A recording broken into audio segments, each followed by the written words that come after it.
Meat Production. Today we're going to have Steve, what's your last name again? Bags. Steve Bags. We're going to talk about his time as a farmer and basically his all around life and see how it goes with that. So, Steve, tell us about farming and how horrible it was. Because I had a friend of mine that when I went down to Dallas for a honor flight, he's a rancher, and he's telling me all the horror stories that he had to deal with farming. Well, I mean,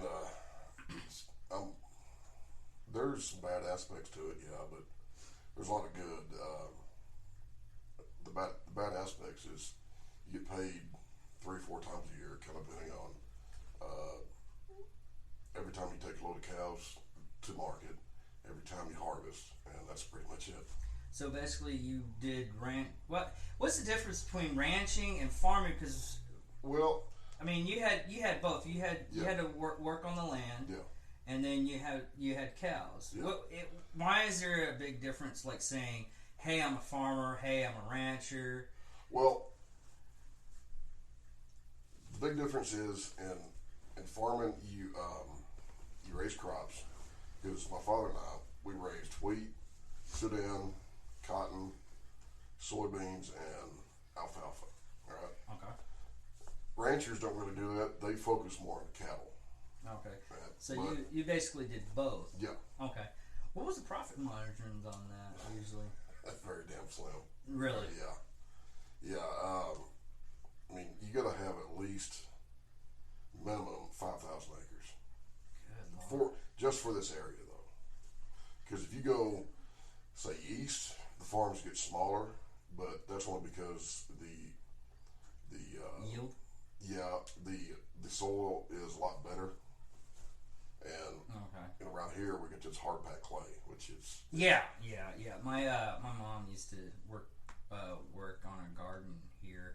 The only area that we could grow anything like violently Yeah. is where we had the hogs, and when we got rid of them, and Yeah. that whole area was just nutrients. See, a lot of that comes back to what I've tried telling other people about my position on minimum wage. yeah. And they're like, wouldn't you support it if minimum wage got raised to, blah, blah, blah? No, I wouldn't.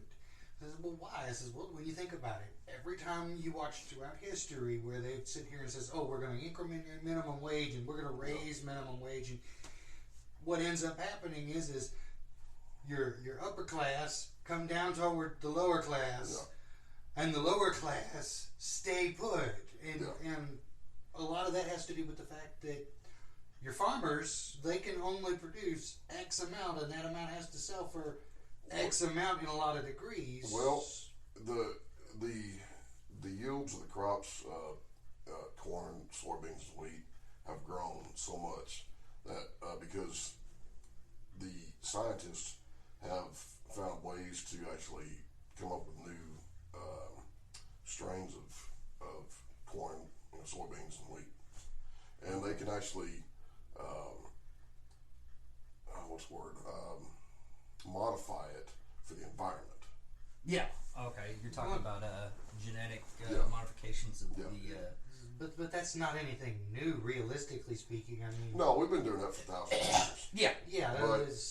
it's just we're accelerating it in the lab versus. Well, that's another thing is a lot of people are anti. HMO? Yeah, GMO. Or GMO. Yeah. GMO. They're anti-GMO, but we've been like y'all said, we've been doing this for thousands of We've years. been genetically modifying our. I mean, look crops at dogs. Well, through crossbreeding. And the thing about GMOs is, if you look at what we've done for our food crops, that was taking an aspect of one plant and another plant and. Oh, you mean like the grapes that taste like oranges, or Yeah, oranges but that taste like grapes? But realistically, we were still doing that because you can take certain species of plants that will crossbreed. But not on a molecular level, because what we have now with the GMOs is they're taking aspects of insects and animals and combining that with food. That's why people are so against the GMOs, because they're eating a chimera. It's not pure food. But you know, I can understand where you're coming from on that one. But what I'm saying is you take different species of plants. Yeah. You have certain plants that will breed with any other plant. Yeah. And the way we've been actually making before, you know, we started fiddling with it on a direct molecular level Yeah. in the lab, or moreover on a genome sequencing level where we're talking about the RNA and the DNA of the specifics. We were still modifying that RNA and DNA by taking and saying, okay, we want this plant, we want these traits from this plant, so we're going to breed with this plant over here until we get something in between the two off of this plant, and then we're going to breed this plant with the one we want to modify. But if that was beneficial, this GMO, it's not, because it's introducing a lot of mutations to the crops that are having adverse effects on us. Oh, really? Yeah, if you look at, say, gluten, the gluten allergy has skyrocketed in the last, 30 years. When I was a kid, we didn't have gluten. Yeah, we didn't have You know, gluten stuff like allergies. that. I mean, But I hate to say, can we really blame that on the genetically modified stuff, though? do they even have a reason why that's...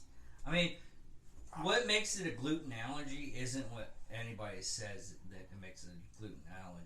There's a lot of people that say, "Oh, I can't do gluten because..." Yeah, it's a fad. That part is a fad, but I've known actual people that have gluten allergies to the point where if they have anything with gluten in it, they shit themselves. Yeah. Yeah. There's this comedian, I forget her name, but she has a gluten allergy, and she really wanted this sandwich.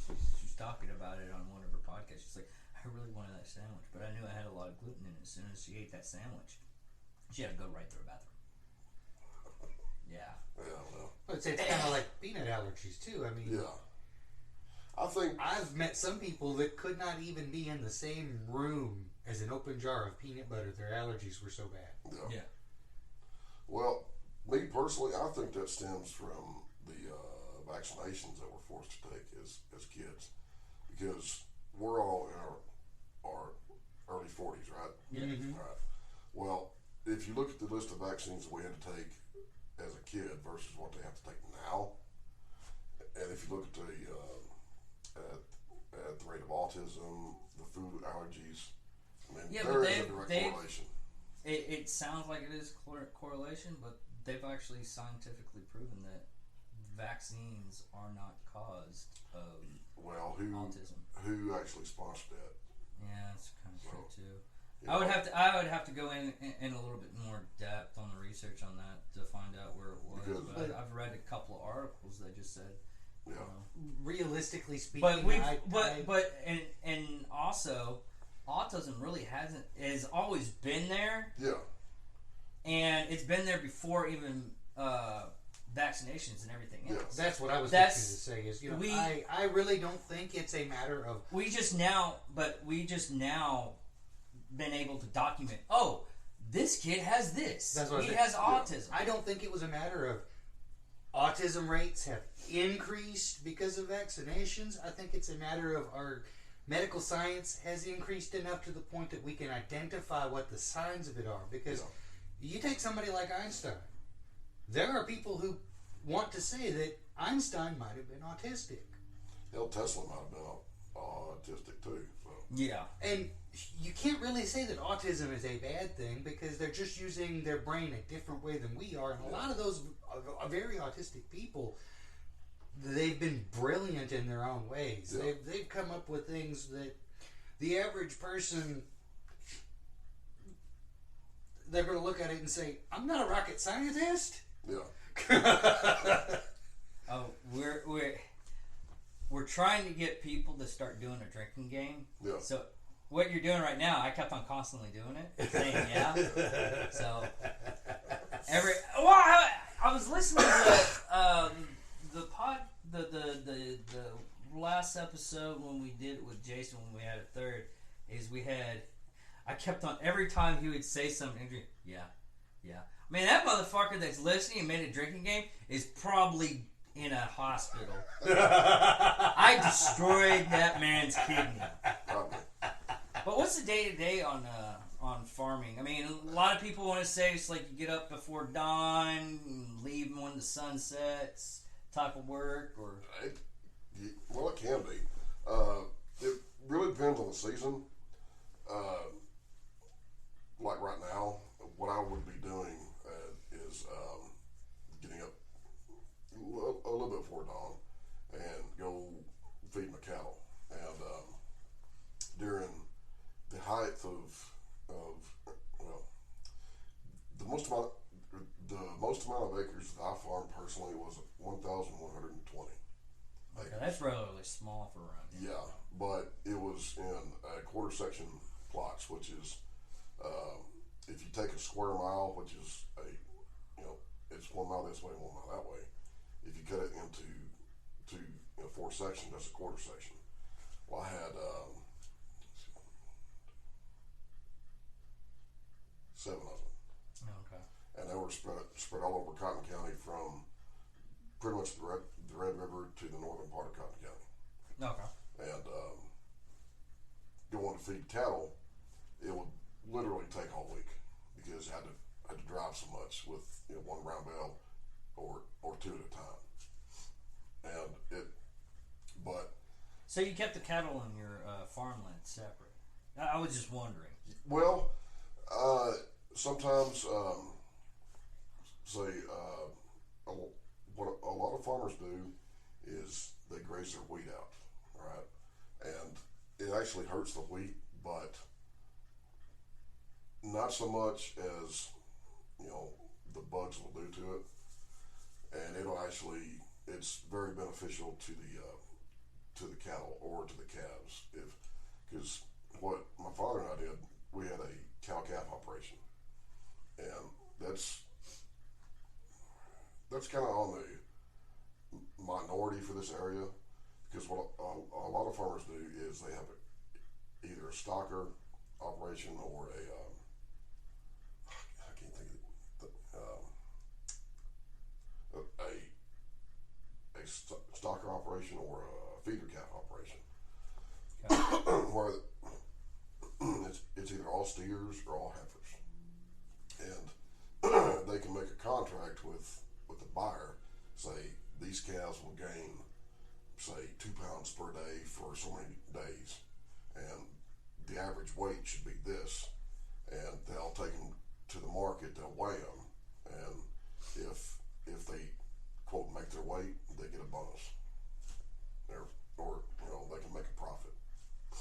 Okay, on something like that though, if the cattle is above, you make You make more. Yeah, you make more money. yeah, and But okay, is there a big difference between if it's actually meat or fat? I mean, is there any way you could actually? I mean, I don't even think you can tell unless you No. like rip it off.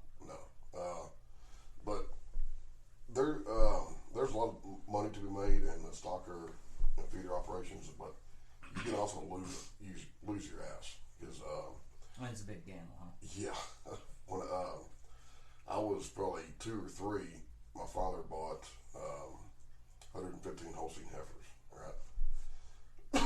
This over at the War Eagle Livestock Auction, and he had an offer, which he tells me now that he should have taken, that a buyer come up to him and said, "I will pay you 50 cents more per pound than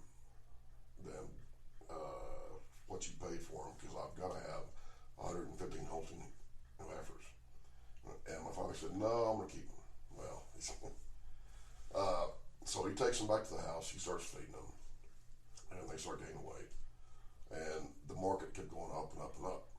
And every week he said, "Well, I'm going to keep them for 1 more week." Oh, I'm okay. keeping I see one what more he's egg. doing. Yeah. Then all of a sudden, boom, the market tanked, and he sold them things for 15 cents a pound. Yeah.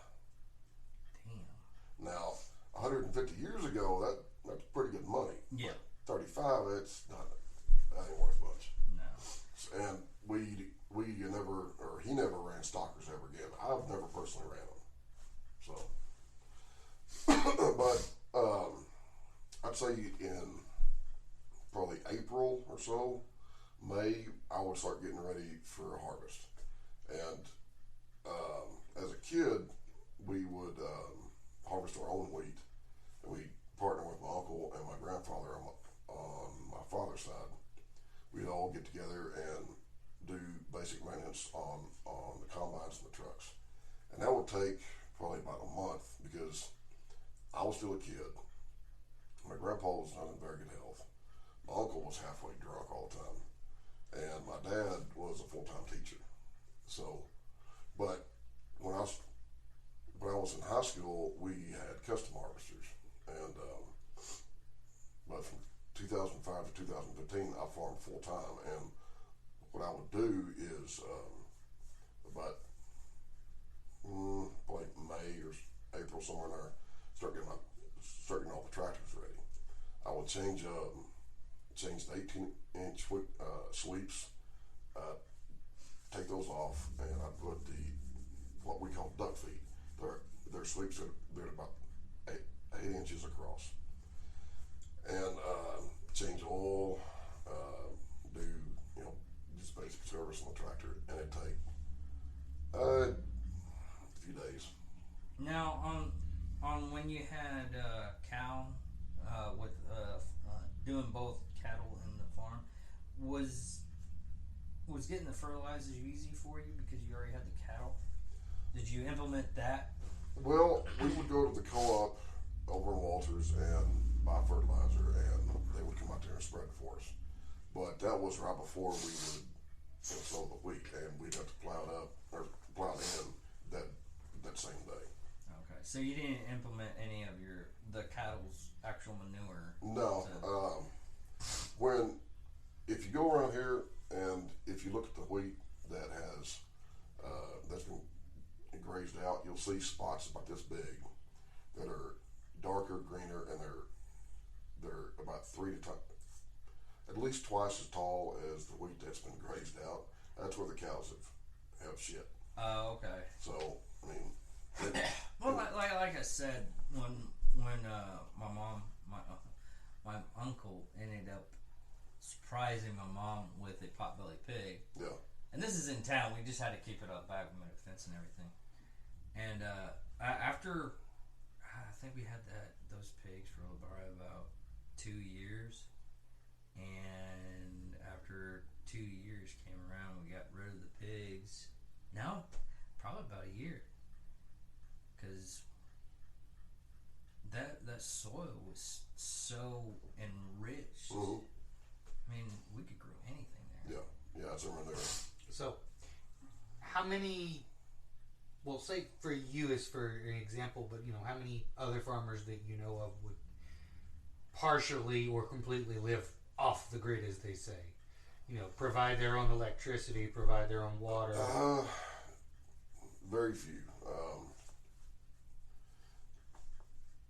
During my grandparents' time, you could do that, kind of, but you really couldn't provide your own power because we didn't have the infrastructure, and we still don't really, unless you spend over $1 million for the solar panels and when.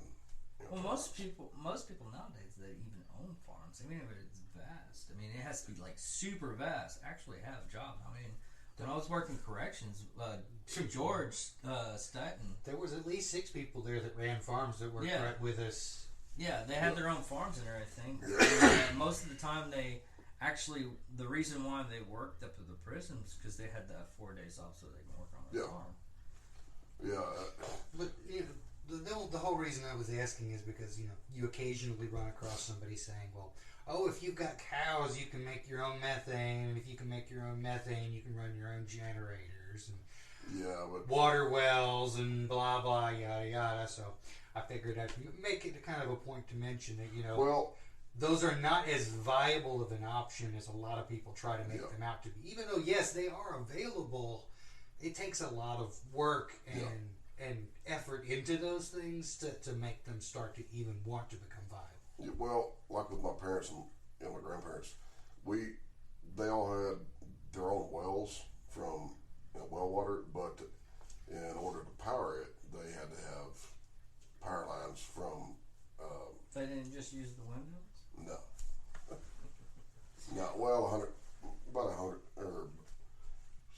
plus years ago you could, but I mean, I've always. Well, even back then, what would end up happening, and I learned this. I actually learned something in school. What is happening is people, once they see one windmill, Yeah. they put a windmill like over by it and start siphoning the actual water, and ended up causing a big drought in some cases. Yeah, I can. With the the Ogallala Aquifer that's in the panhandle of Texas and goes up to, I believe, past Nebraska. The people up there use the center pivot irrigation, and if you have seen pictures of that area of the farms, and there's No, we drove through them. They're horrible. yeah, I mean, it's beautiful land. yeah, Don't get me wrong, it's beautiful. There's hills and everything, but the stretch of highway we would have to go on is a 2-lane highway, and half the time there's farm vehicles, and we're supposed to be like 60 miles an hour, and we're only going like probably 5. Well, It's beautiful land. It's just it's one of those. You can say it's beautiful land, in my opinion, when you could look out and as far as you can see, for as far as you can see is nothing but seas of what appears to be grass. It's probably corn, but yeah. Well, I'm not saying what it is. I'm just saying, when you look out and you've got green stuff no taller than this for as far as the eye can see, I can't really say I think that's all that pretty. Well, it kind of depends on your background. I mean, first couple of times it was beautiful. Last 10 years it's been monotonous. yeah, but I'll tell you one thing: if I could make as much money farming as I do at where I work, I'd farm full time. Oh yeah. You know. A lot of people do it, but they also do like other. They do things that are coincide Yeah. to what they're doing. Yeah. That's like what we're doing right now. This business actually coincides with actually marketing our own stuff. That's the reason why we're going to start doing t-shirts. Hopefully next week we'll get started because all of our stuff is coming up. But it's what you're doing as a hobby, and it turns out working out for you. I mean, even saying Joe Rogan, who is doing really well. He started about 10 years ago on just doing podcasts and doing video, and just a bunch of his friends fucking around. Anyways, right now, I mean, he gets probably about 75,000 an episode. Damn.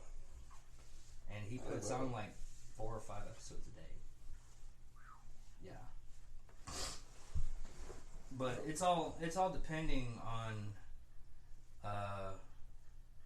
if we can make sales off of teachers, because we can do whatever we want on there within reason. I mean, unless we want to switch over to Pornhub, that's the whole idea. I literally had this whole idea. It was gonna be awesome. We were gonna have a chick like just masturbating on the table while we do interviews, and we just put it on Pornhub and see if we could get lots of views and money off of that one. I shut that down. Because knowing myself, I wouldn't get I switch off. He would have been fine. Now, if we do it to where, someone's working on a circuit board, yeah, he would be totally off. Me, it's the regular guy thing that works against me. I was like, dude, the person's asking you a question about fucking what, man? Jeez, I'm enthralled in this show that we're watching. This is a bad idea, Dave. Maybe it was. Most definitely. I'm not gonna. Well, that's like, and he's right. And he's not the only one to say it. I do have that bad tendency to anything that I find educational really does just sucks me in. I'll spend hours researching. Yeah.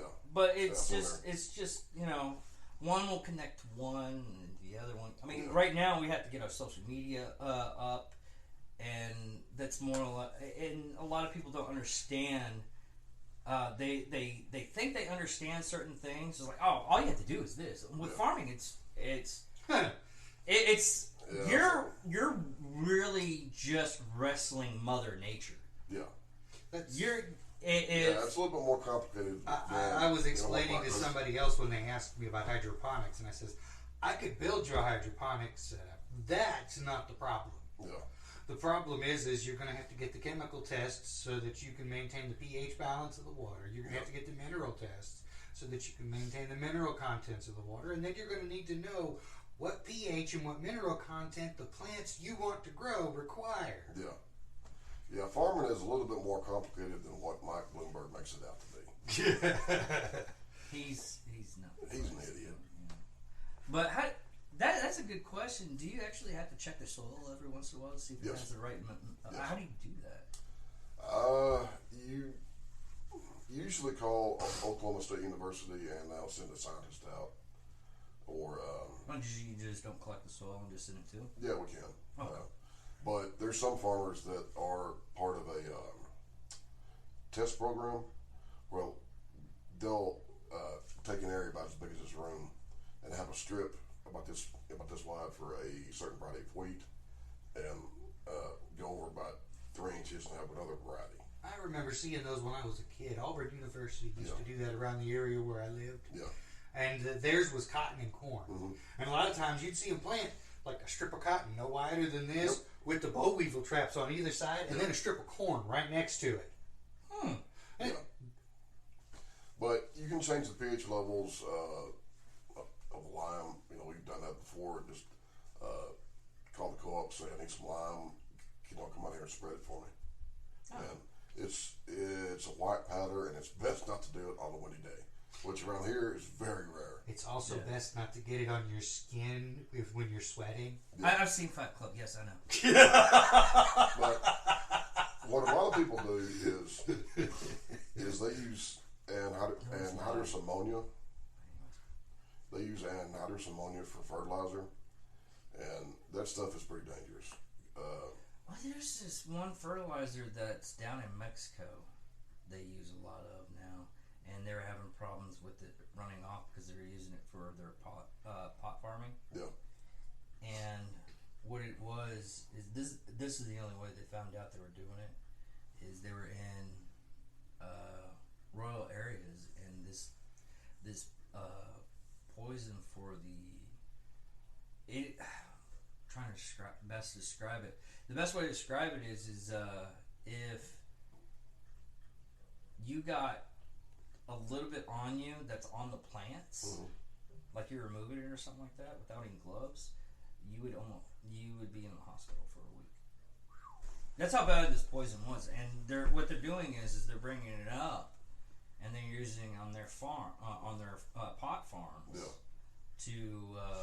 and they're not carrying on where the water comes from and everything. They're really just ruining the environment. I'll put in a description who the ranger is, and it was an episode of Joe Rogan I heard all about this. A lot of people aren't listening to the game wardens, and that's who did all that, because they go in and they do like 2,000 acres of land for one person. Yeah. But with that poison, that's what it's so toxic. It gets rid of and doesn't kill the plant. It gets rid of the bugs and everything, but it gets rid of everything else too. Y'all remember the late 80s, early 90s when they started outlawing the production of soaps with phosphates in them? Yeah. Because the phosphates are a form of accelerant for plant growth. Yeah. And what was happening was that it was leaching into the groundwater, and it was leaching into the water tables as it was making its way out to the ocean. It was causing algae blooms that were literally occupying large areas of the ocean, and that was in turn killing the fish. So they were having like massive clumps of green mass material and dead fish washing up on the beaches. Yeah.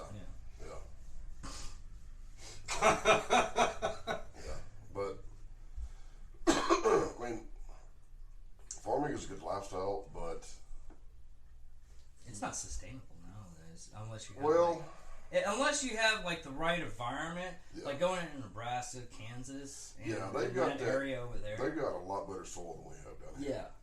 Yeah. Here, I can't. Most of the you'll have to go in for like a good 7 feet to get out of the clay. Yeah. And when my mom was doing, we had to do. This is how we had to do our garden and all of her plants. Is we make a 2-foot hole basically where we wanted to plant everything, Yeah. and we dig up all that for the flowers or whatever we were to do for the garden. Then we had to put viable topsoil, Yeah. oxygenated topsoil, put that in there, and you can literally see where it ends and begins. Yeah. Because weeds were growing into the clay and everything, but everything else would flourish. And it took us a good month and a half to get all that stuff set up. Yeah. But yeah, But here it's ridiculous how much clay we have. Oh, We have enough. If we just wanted to do pots and everything, it'd be Well, great. and not saying I know about any of this at all, but I have heard that the clay soil could actually be used to your advantage if what you do is you basically strip out a massive amount of it and you set it off to the side, and then you strip out the next layer under that, and then you put the clay soil back, and you take the soil that you pulled out from under the clay soil and you mix that with a fertilizer, in essence making a basin that can hold water lower. Yeah. Well, if you're a multi-billionaire, you could do that, but there's no farmers that would ever do anything. Yeah, it takes a long. Yeah. Like I said, Well, it took, I'm not 'cause- saying I 'cause we know did- anything about it. No, I'm just saying that's I've heard about more or things less like what that. we did. Yeah. That's more or less what we did. And On a small scale like that, it could work, but on a big scale, 10,000 acres, no. you're looking at probably about. I mean, it took us a month just to do that, and it was just small sections around the house. Yeah. What you got to understand is you're looking at probably like mining, Yeah, strip basically mining. strip mining, Yeah, pretty much. and that takes probably about 2 to 3 years just to get it the way that you're talking about. Now, the big corporate farms, if they want to do something like that, they can afford it. Oh yeah, Because they got multi-billions of dollars. But the local farmers from East Coast to the West Coast, they don't have that kind of money. Well- Because most of their money is tied up in the land, their animals, and their equipment. And I believe all of that. I was just bringing up something that I had heard about. Not oh yeah. necessarily No, that- it's a great idea. It's a wonderful idea. It'll work. But if not you're on looking that at scale. look at it this way: if we went in and we bought $1,000 worth of acres, which is probably about what? How many? Nowadays, it's probably A really half acre. Pretty close. 2 acres, 2 acres. maybe. Acre and a half, really. It would take us to do all that with the dredge, getting it all set up and everything. I'm probably guessing,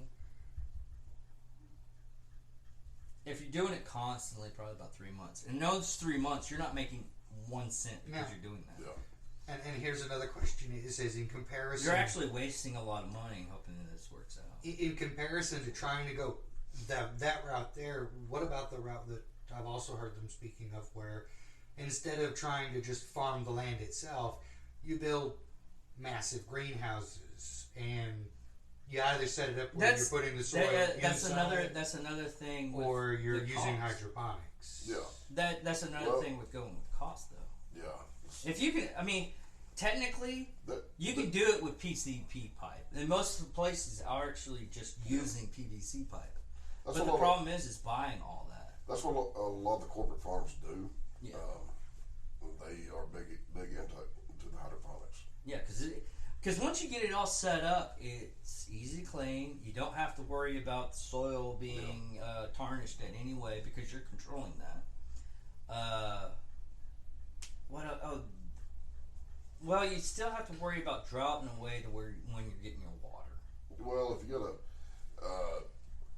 good enough water table, you don't really have to worry about it. Well, that, and if you do it in a way to where you're recycling your water. Yeah. I mean that. I mean, even still, That would be drought would be a small factor. Yeah. It would still be a factor a little bit, but it wouldn't be as bad as an actual farmer. Yeah, because the drought that we had here from 2010 when it broke in 2015 was a good swift kick in the teeth, big time. Oh, I bet. Because my dad and I think we averaged about, the best we had was, I think 17 bushels an acre of wheat, which is pitiful. Yeah. And one of the reasons that I quit farming, well, my father and I retired from it in 2015, is in 2004 or late 14, early 15, the drought was starting to break, and we got the rain the right amount at the right time every single time, and I'm thinking, fantastic, this is gonna be the best crop we've had in 30 years. Well, we got one big rain. It was a storm, really. We got hail, high winds, and torrential downpour, and we went from, say, 55 bushels an acre wheat, which is phenomenal, to probably 12, like that. Oh wow. Yeah, because there are certain varieties of wheat that if they're subjected to high winds and hail or a ton of rain like we got, the stalk will break over at the ground and just lay over.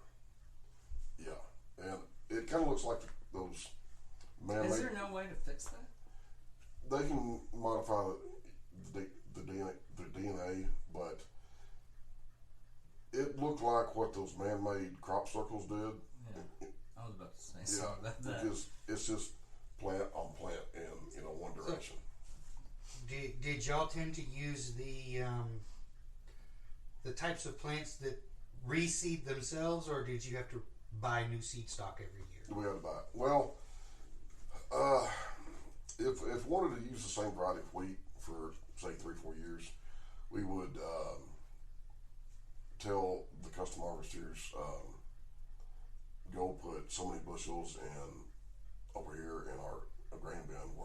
Well, we tell them, sell this many bushels of wheat to the co-op, but save this much, and I'm going to put it in the grain bins with auger. Then about a month, or about 2 weeks before we started to sow the wheat, we would auger it back out, go over to the co-op, and have them clean it real good. Get rid of all the oats, the milo. I mean, everything that's not pure wheat, it would be gotten rid of, and that way we'd plant nothing but pure wheat. Okay, so you didn't have to worry about. You'd just send all this stuff to get like bleached if you wanted to make it flour or whatnot, or. I don't know about that because we never made flour. We just sold it to the co-op. Oh. And what they do to it, it's that they sell it to the bread or to someone else, and that's where you get bread and pasta and all that stuff.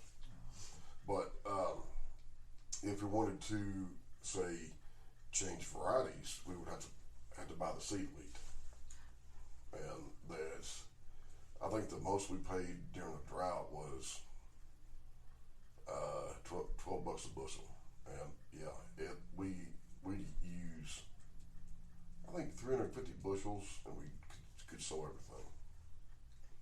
Yeah, so there's not much profit margin.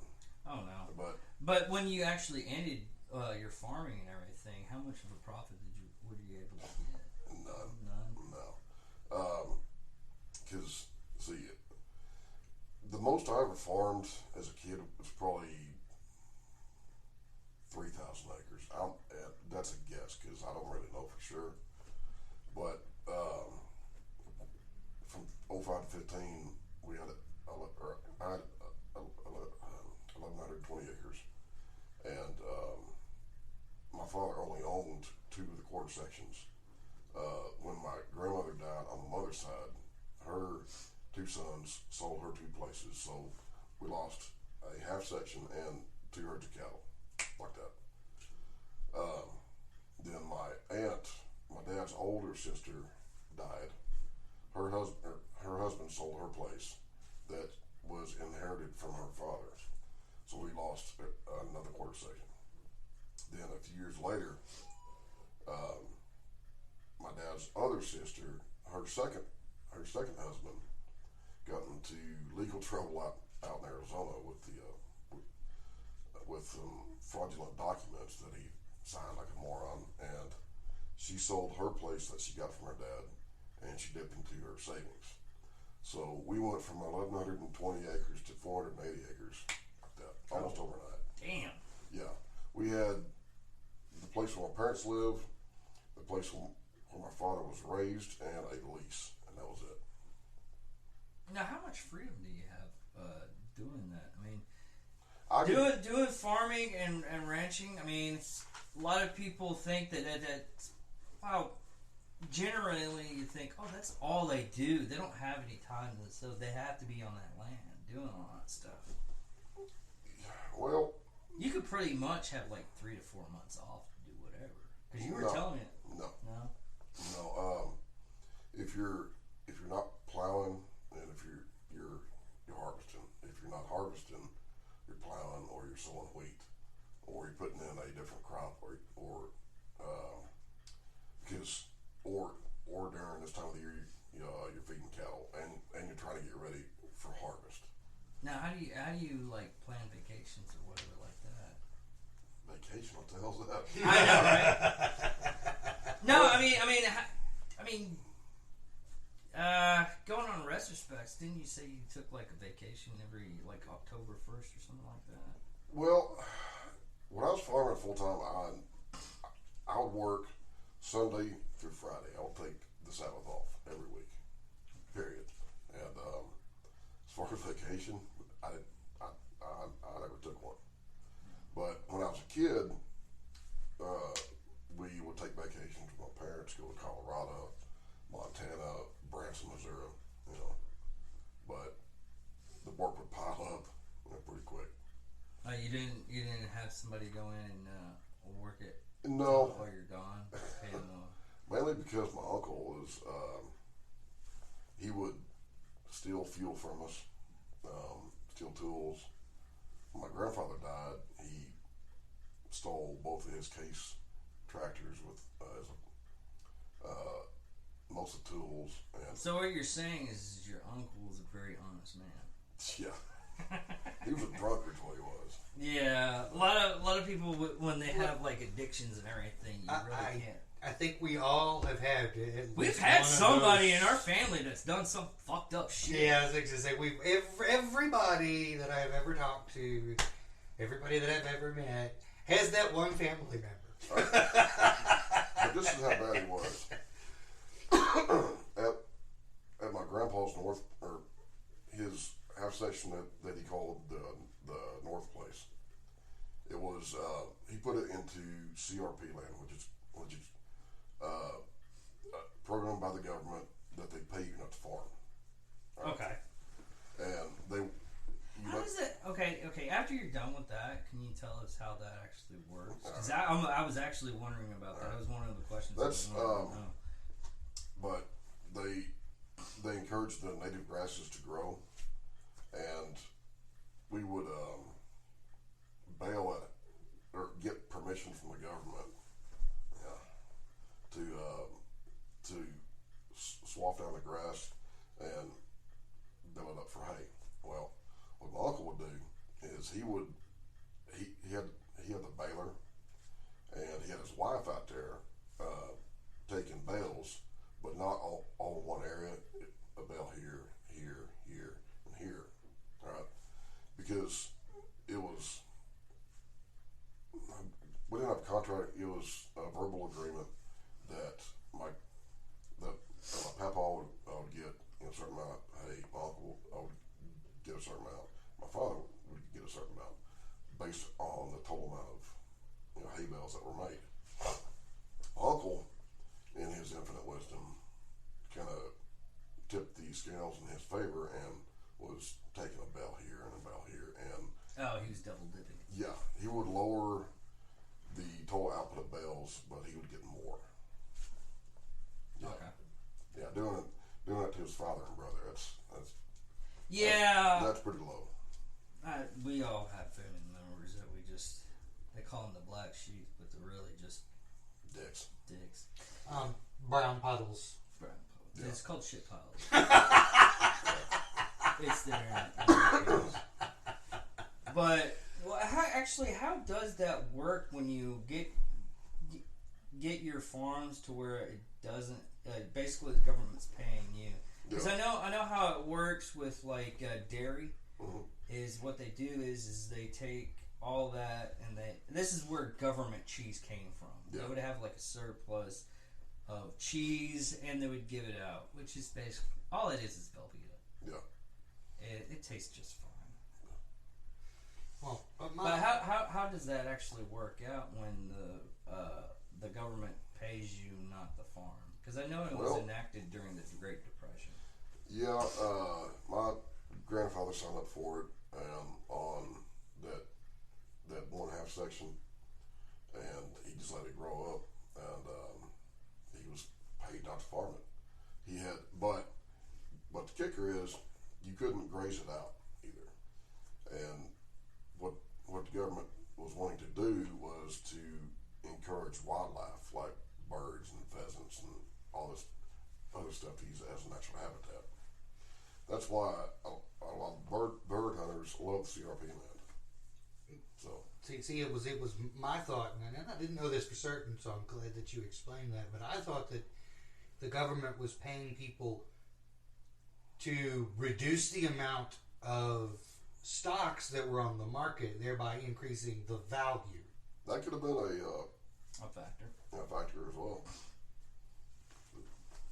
In other words, if it's kind of like saying if you've got 100 fields producing X amount, the price is going to be down here. But if you've only got 10 per fields producing the same amount, the price is going to be up here. Is there any way to get out of that? When he first signed up for it, it was for a 10-year run, and he could have opted out of it, but he didn't. So Okay, he was so you actually- just put it in how many? Sorry, folks. It's just basically how long you want to do that. Yeah, and he actually made more money from those 2 pieces of land by not farming them. Oh. So I've actually heard that from Okay, other people okay. before. Doing that, couldn't you lease the land to for hunters? Since you said it was Yes. actually okay. yeah, So you're still allowed to profit off that land if you Yeah. just figure out a way to do it. yeah, You just can't get rid of any of the stuff that's there. yeah. Okay. We also had an issue because my grandfather wanted to, or my father was trying to convince his 2 sisters to maybe try to get off that CRP land, but we had a bunch of mesquite trees, and the ASCS office, or what's now the Farm Service Agency, or the FSA, said that we couldn't do anything with them, and they were pretty thick. Alright. Because because those mesquite trees were natural. You know, we couldn't spray them, we couldn't chop them down or nothing. Dynamite. No, I mean, most of that stuff. I mean, Mesquite trees are not native to this area. They actually migrated up along with cattle ranchers. Yeah. So why anybody would think that mesquite trees? I in hate this- mesquite trees. I hate them bastards. I'm just Oh, wait, no, trying no. to fathom. I need to encourage myself on this one. I do not hate. I do not hate.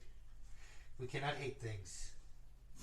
I really dislike them. You can hate something because of the points and everything. Well- No, I'm still trying to wrap my brain around that. That because they're a natural, that's not a natural occurrence. I mean, even if you say it's no, it's not a natural occurrence. Well, I mean, you could have a bird drop a seed out of its ass when it's shitting and everything. Well, and that's how we got the mulberry bush at the house. Back when I was a kid. We had blackberries Yeah. over at my uncle's Yeah. in over by Texarkana. Yeah. But I'm guessing they didn't know that mesquite. I mean, I didn't even didn't even know that they were native. They're native much further south of here. They're not native to this area. I thought they were, but they grow like weed. It's a fucking tree weed. That's all it is. It's not a tree. It's not a tree. You barely even classify it as a bush. It's a thorny nuisance. Yeah. But 90% of the water that they draw up is used to actually cool themselves off. So they're assholes. Yeah. It does make good freaking barbecue though. Yeah, it does. That's the one redeeming quality about mesquite wood. Yeah. You can make furniture out of it, but it's very expensive. Why? Oh yeah, okay, yeah. Because they grow so slow. So I tell you how you do it. You just take it and you feed it into the chipper, and then you take the little bitty chips and you push it together to make pressboard out of it. Probably could. Then you got mesquite pressboard furniture. You're probably giving people ideas now. But the one tree that's worse for thorns is a bodark. Or it's also called Osage orange. I've heard of that. I hadn't heard of the bodark. I've never heard of that. All right. Have you ever seen horse apples? They're fruit about that big, and they're a lime green color. Yes. Right. Okay. Now. A bodark tree has thorns literally from the ground to the top. It's covered in. Now mesquite trees have thorns, small ones on the trunk, bigger ones on the branches. Bodark, it's thorns all the way up. Yeah. But they make bowyers, people who make bows, they actually love them because it's very tough wood. Now, relatively straight growing? Yeah, it can be. But they make excellent fence posts because once the post cures, it's literally almost impervious to water, bugs, rot. Sounds a lot like cypress. Yeah. Over at my grandpa's place, there's a old bodark post that has been there for at least 50, maybe 75 years or so. That I can take my knife and it's gray on the outside. I can scrape off an eighth of an inch and it's vibrant wood. Yeah. Wow. Yeah. And it hasn't rotted a bit. Now, on another subject with the cattle and everything, how bad did drunk drivers piss you off? I never did. You never had to redo a fence? No. Really? Well, not because of drivers, because of floods. Oh, okay. Ornery ass cows that would get out, or whatever. So the electric fences, the relatively simple ones that they sell. Yeah. Did you use them, and how effective are they? Yes, and it depends on the animal. What we primarily used was the 12 volt or the 6 volt solar charged boxes. But at the house where I live and where my grandpa lived, we used a charger that you plug into the wall and it'll knock your dick in the dirt. I was going to say. No, I had a situation with one of those motherfuckers at one point in time, because we were at my grand uncle's farm, and I asked my mom, "Hey, what's this?" It was like, "Don't touch that. It's electrical fence." Well, it was turned off. Someone was like, "No, it's turned off." The only problem with that is I touched it. Oh yeah, it's turned off. They switched it on when I had both my hands. It was like, "Yeah, Mom, see, it's well." Dick move. That's all I'm saying. Dick move. My dad did something similar to that. I was probably 9 or 10 years old, and he had a fence charger. Don't want that running in the background. That you.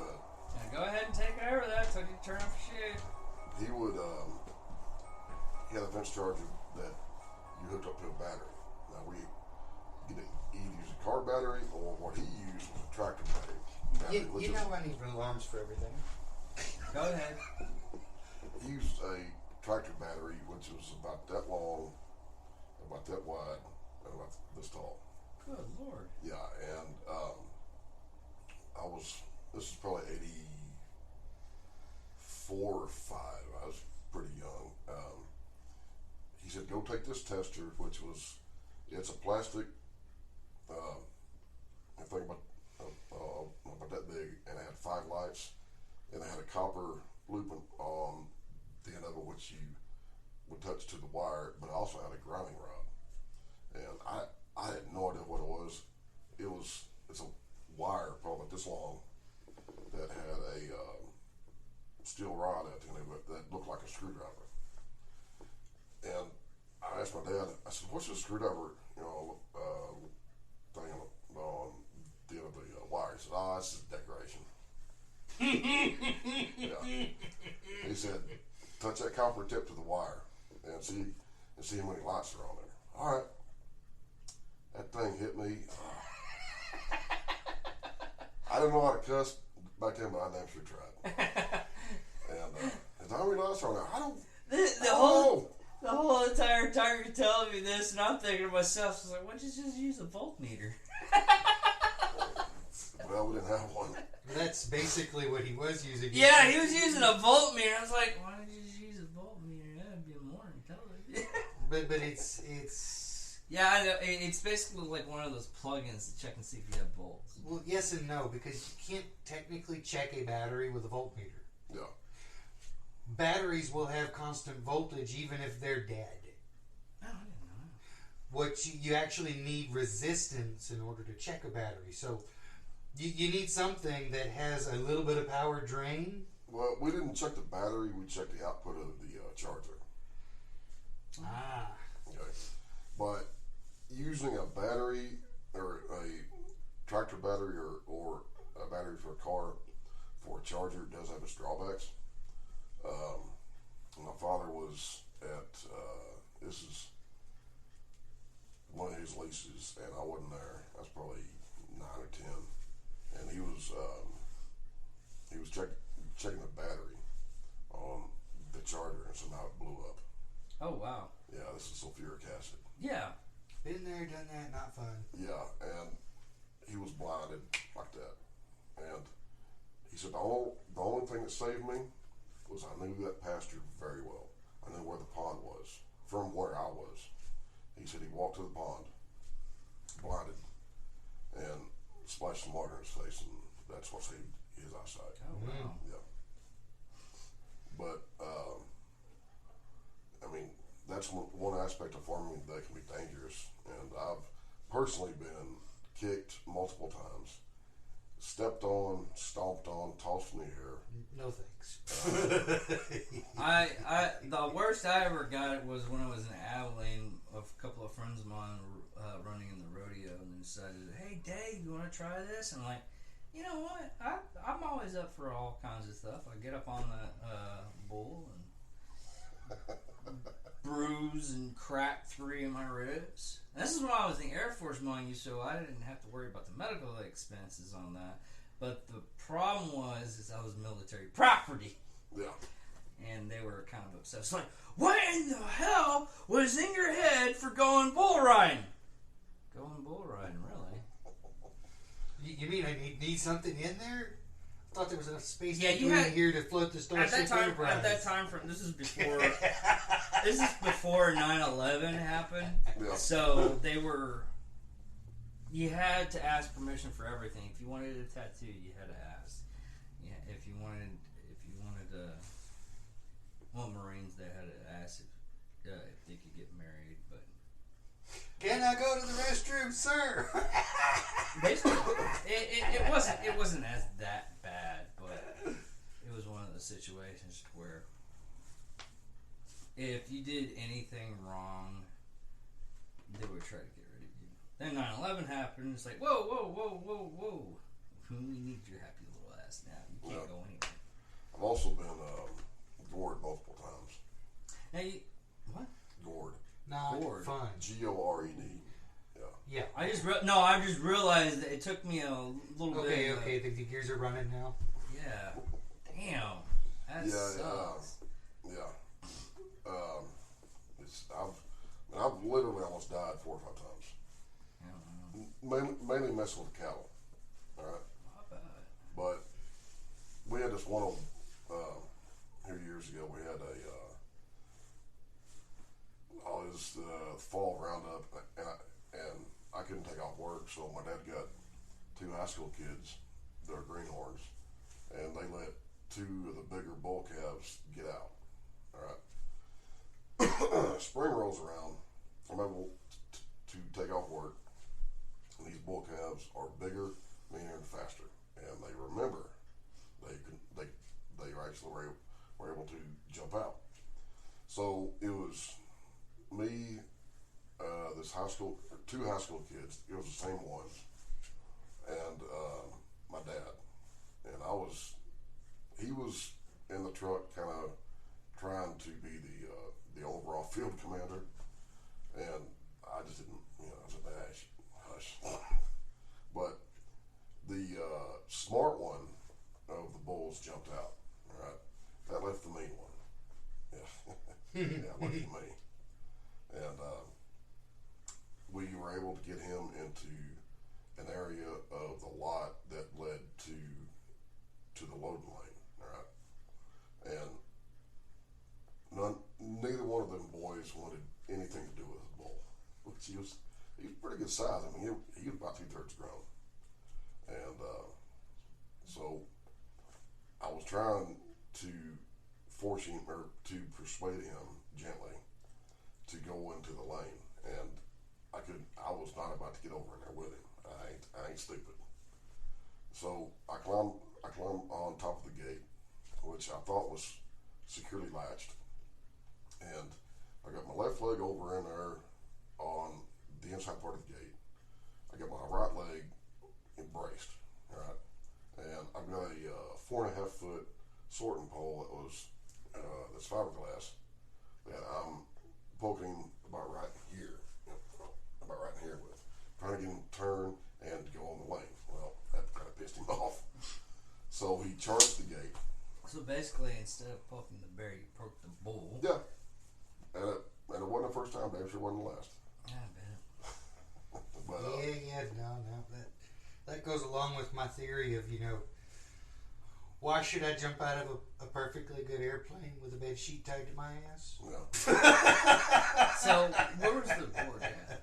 Hmm? Where was that one at? Was it in your leg? Or No, this bull didn't gore me, but because I was poking him, he got kind of pissed off.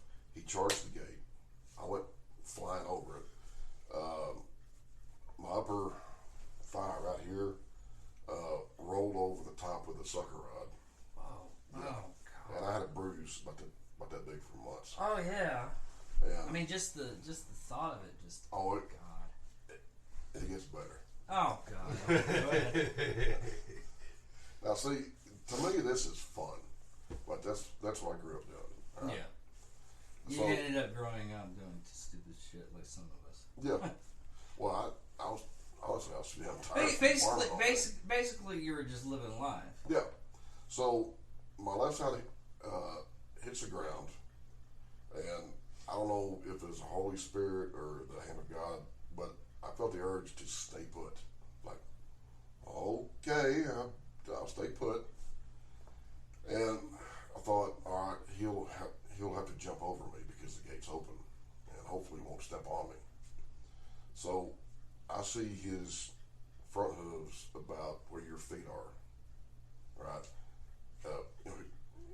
Because he jumped over me, saw the hooves hit the ground. I'm thinking, all right, where's the back hooves? Wham! Right there in my back. And it didn't bruise, it just kind of added insult to injury. Yeah. And he goes out, but he's still in the lot. I get up, I'm madder than hell. And I dust myself off. And I'm, as I said, pretty pissed off. And these kids, they're 17. Their jaws are down here like, dude, are you alright? Get that son of a bitch back in his goddamn lot. I'm tired of fucking with him. So we eventually got him up. But the other bull that jumped out, we had to call an actual cowboy with horses and dogs. And he wasn't fully grown yet. And it took 2 horses and about 4 dogs to to get him up. And I didn't see them load it because I was taking a load of cattle back to the house.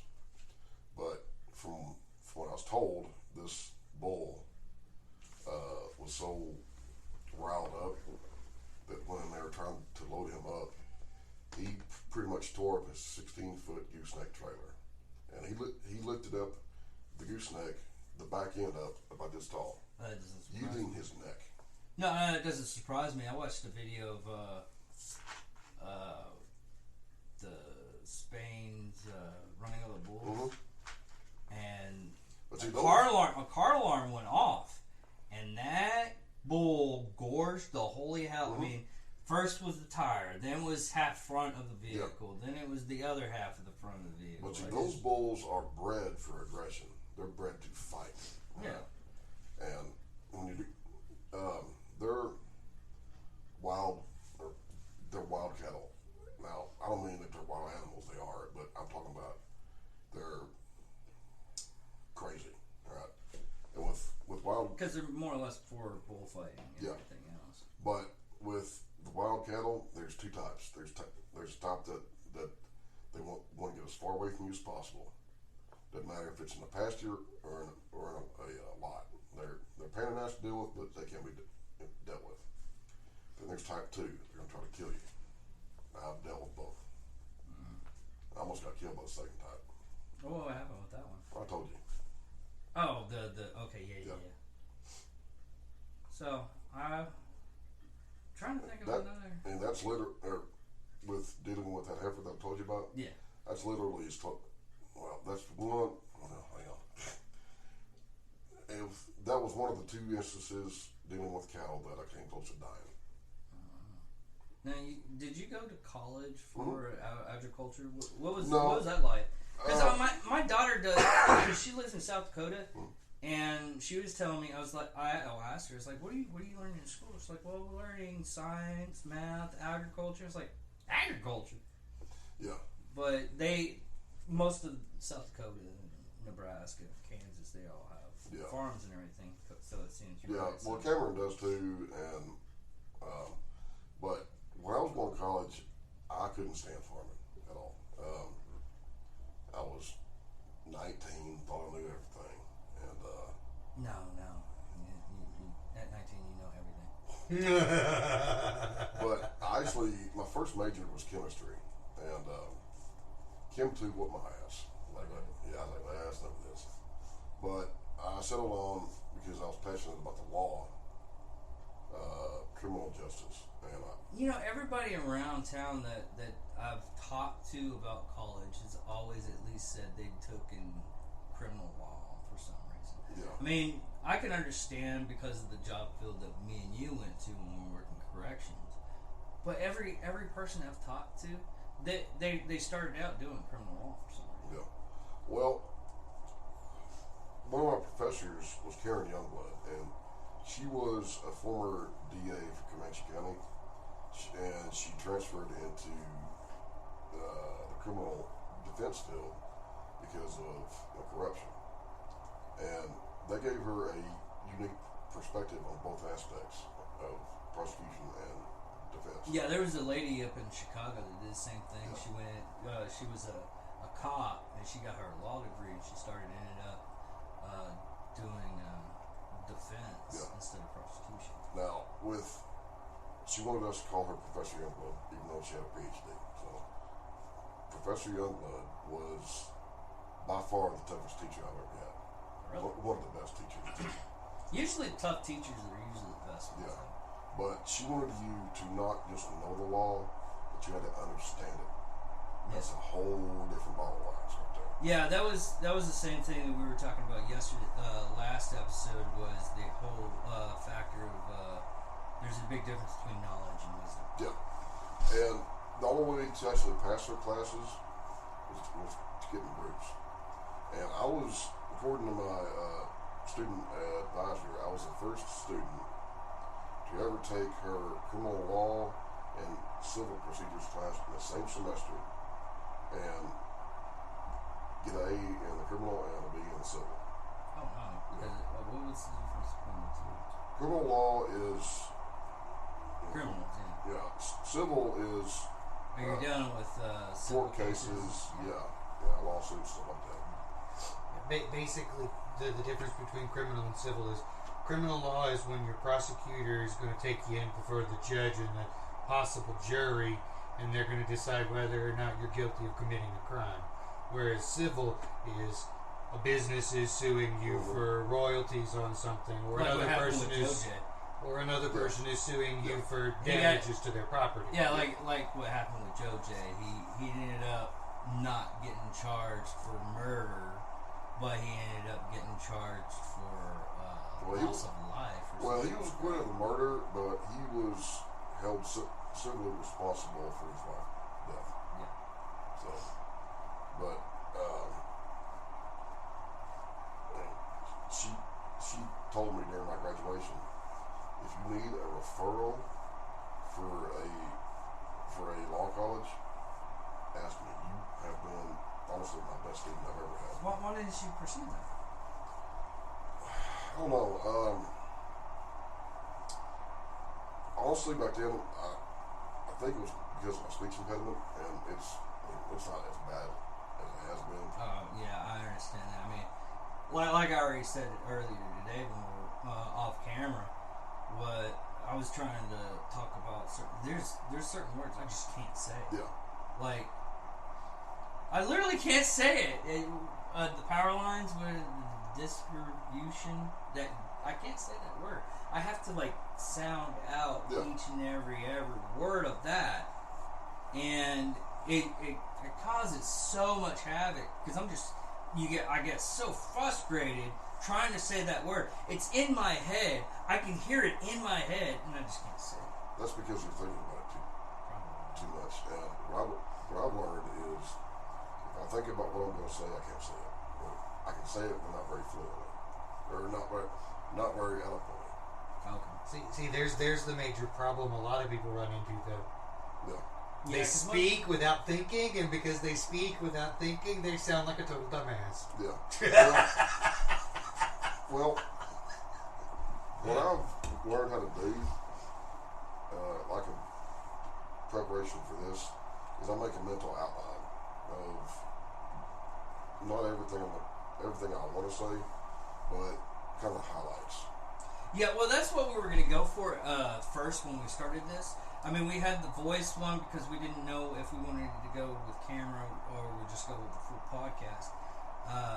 I think the one that's on YouTube right now is the one that we just went. Okay, we just need to go with it. Yeah. We're just start talking. I had a long list of stuff I was going to say beforehand on the subject and everything that we're doing because we're doing. What was it? Apocalypse. Yeah, But I had this laundry list of stuff that I was going to say, and it took me about 4 or 5 tries to get that down. Yeah, and I just said, you know what?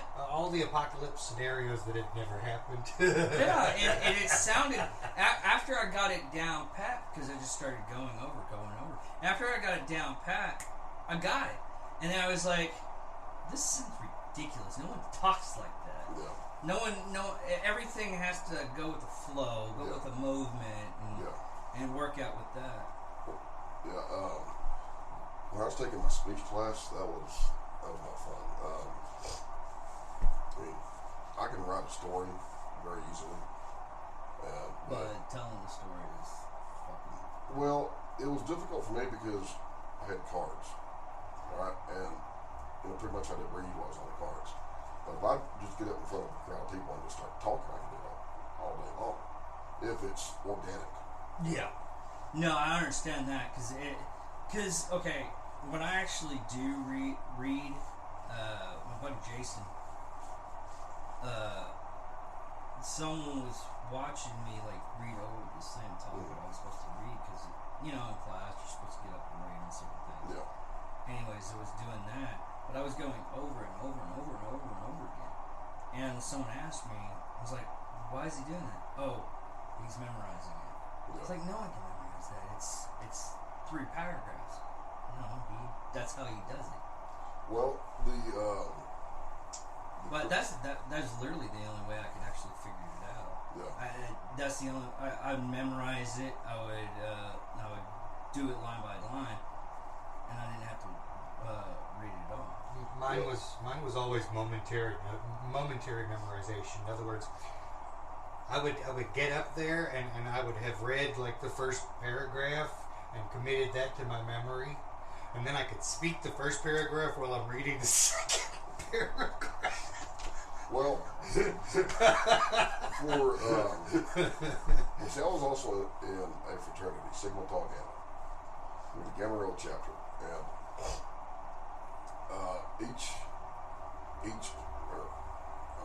each pledge, the proper word is associate with the pledges, and each member had to memorize the creed.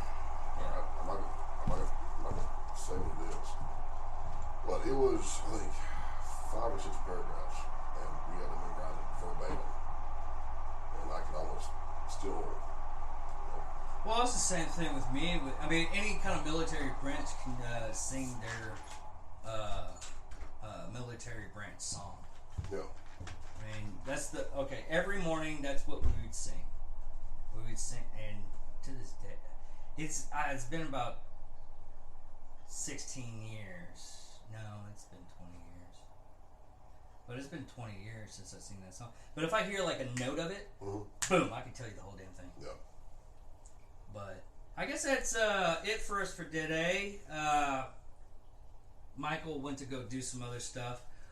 We had Michael Moffat with us, Steve Braggs? Stephen Banks. Bags. And I'm David Dickerman, and thank you for watching.